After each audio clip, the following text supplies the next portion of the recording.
ஆளுநர் மாளிகை அழைப்பிதழில் மீண்டும் காவி உடையுடன் திருவள்ளுவர் படம் அச்சிடப்பட்டுள்ளது சர்ச்சையை ஏற்படுத்தியுள்ளது. திருவள்ளுவரை காவியுடன் தரித்தும் பூநூல் அணிவித்தும் படத்தை வெளியிட்டு இருப்பதற்கு இந்திய கம்யூனிஸ்ட் கட்சி மாநில செயலாளர் முத்தரசன் கண்டனம் தெரிவித்துள்ளார்.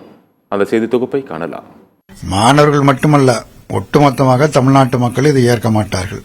தமிழ்நாட்டு மக்கள் மட்டுமல்ல, ஒட்டுமொத்த நாட்டு மக்களை ஏற்க மாட்டார். ஏன்னா அவர் தன்னை இன்ன மதம் சார்ந்தவர் என்று எந்த இடத்திலும் அடையாளப்படுத்திக் கொள்ளவில்லை.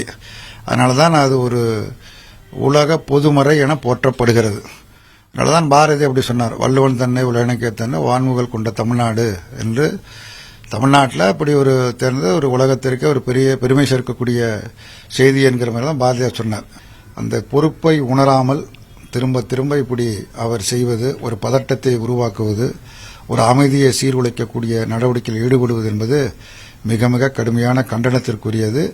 இத்தகைய செயலுக்கு தமிழ்நாடு ஆளுநர் பகிரங்கமாக மன்னிப்பு கேட்க வேண்டும் என்று இந்திய கம்யூனிஸ்ட் கட்சியின் சார்பில் கேட்டுக்கொள்கிறேன்.